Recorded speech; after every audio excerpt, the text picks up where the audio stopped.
का जीव शाश्वत रीति से आता और जाता है, किंतु कृष्ण भावना भावित पुरुष ऐसे यज्ञों से दूर रहता है। वह सीधे कृष्ण भावनामृत ग्रहण करता है और इस प्रकार ईश्वर के पास जाने की तैयारी करता रहता है। भगवत गीता के निर्विशेषवादी भाष्यकार बिना कारण के कल्पना करते हैं कि इस जगत में ब्रह्म जीव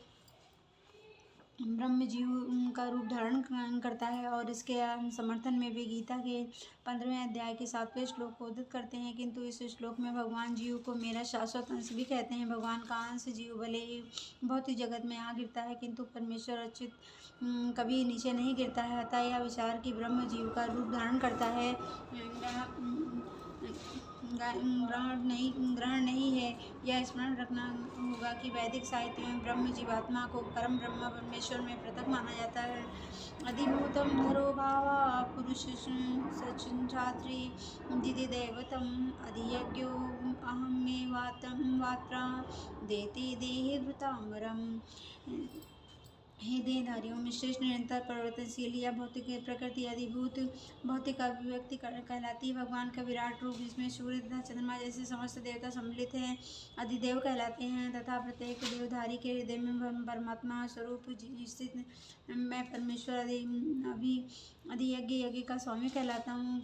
यह भौतिक प्रकृति अत्यंत निरंतर परिवर्तित होती रहती है। सामान्यतः भौतिक शरीर को की 6 अवस्थाओं से निकालना होता है। वे उत्पन्न होते हैं, बढ़ते हैं, कुछ काल तक रहते हैं, कुछ गौण पदार्थ उत्पन्न होते हैं, क्षीण होते हैं और अंत में विलुप्त हो जाते हैं। यह भौतिक प्रकृति अधिभूत कहलाती है तथा यह किसी निश्चित समय से उत्पन्न की जाती है और किसी निश्चित समय में विनष्ट कर दी जाती है। परमेश्वर के विराट स्वरूप की धारणा इसमें सारे देवता तथा उसके लोग सम्मिलित हैं अधिदेव दैवत कहलाते हैं। प्रत्येक शरीर में आत्मा सहित परमात्मा का वास होता है जो भगवान कृष्ण का अंश स्वरूप है। यह परमात्मा अधियज्ञ कहलाता है और हृदय में स्थित होता है। इस श्लोक में के प्रसंग में एक शब्द अत्यंत महत्वपूर्ण है, क्योंकि इसके द्वारा भगवान बल देकर कहते हैं कि परमात्मा इनसे भिन्न नहीं है।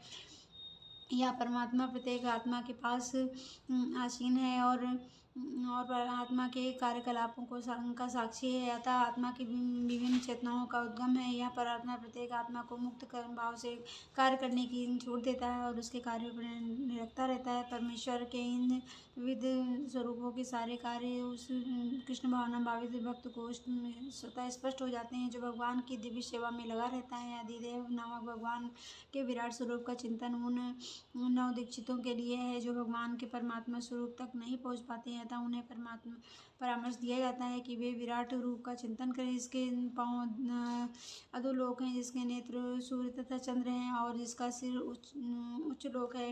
अंतकाले चामावेद स्मरण मुक्ता कलेवरम या प्रयाप्तिना माधवम याति नाशन संशया। और जीवन के अंत में जो केवल मेरा स्मरण करते हुए शरीर का त्याग करता है वह तुरंत मेरे प्रभाव को प्राप्त करता है, इसमें रंचमात्र भी संदेह नहीं है। इस श्लोक में भगवान कृष्ण भावनामृत की महत्ता दर्शित की गई है। जो कोई भी कृष्ण भावनामृत में अपना शरीर छोड़ता है वह तुरंत परमेश्वर के दिव्य स्वभाव मन भाव को प्राप्त होता है। परमेश्वर शुद्ध है तथा जो व्यक्ति कृष्ण भावना भावित होता है वह भी शुद्ध होता है। स्मरण शब्द महत्वपूर्ण है। श्री कृष्ण का स्मरण उस अशुद्ध जीव से ही नहीं हो सकता। इसके भक्त में रहकर भगवान कृष्ण भावनामृत का अभ्यास नहीं किया था। मनुष्य को शरीर चाहिए कि जीवन के प्रारंभ से ही कृष्ण भावनामृत का अभ्यास करे। यदि जीवन के अंत में सफलता वांछनीय है तो कृष्ण का स्मरण करना अनिवार्य है। अतः मनुष्य को निरंतर हरे कृष्णा कृष्णा कृष्णा हरे हरे, हरे राम राम राम हरे हरे इस महामंत्र का जप करना चाहिए। भगवान चैतन्य ने उपदेश दिया है कि मनुष्य को वृक्ष के समान सहिष्णु होना चाहिए। तरोरी सहिष्णुना हरे कृष्णा कृष्णा कृष्णा हरे हरे, हरे राम राम हरे हरे का जप करने वाले व्यक्ति को अनेक व्यवधानों का सामना करना पड़ सकता है, तो भी इस महामंत्र का जप करते रहना चाहिए। इससे जीवन के अंत समय कृष्ण भावनामृत का पूरा लाभ प्राप्त हो सकता है। यम वापि शर्मन् भावम यत्यजन्ते कलेवरम तमेव ते सदा तद्भाव भाविता।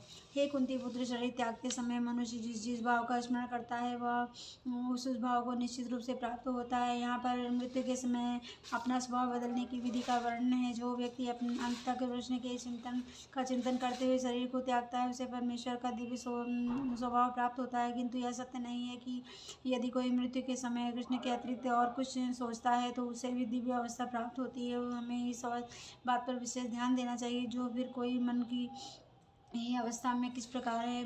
पुरुष होते हुए भी महाराज भरत ने मृत्यु के समय एक हिरण का चिंतन किया था। अगले जीवन में हिरण के शरीर में उनका देहांतरण हुआ। यद्यपि हिरण के रूप में उन्हें अपने विगत कर्मों की स्मृति थी, किंतु उन्हें पशु शरीर धारण करना ही पड़ा। निसंदेह मनुष्य के जीवन भर के विचार संचित होकर मृत्यु के समय उसके विचारों को प्रभावित करते हैं, अतः इस जीवन में उसका अगला जीवन बनता है।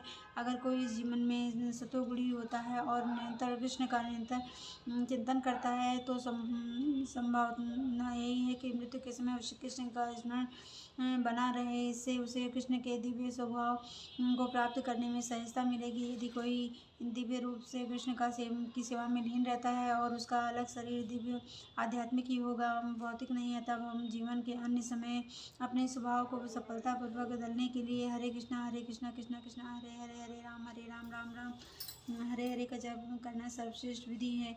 ओम नमो भगवते वासुदेवाय नमः। ओम नमो भगवते वासुदेवाय नमः। ओम नमो भगवते वासुदेवाय नमः। ओम नमो भगवते वासुदेवाय नमः। ओम नमो भगवते वासुदेवाय नमः।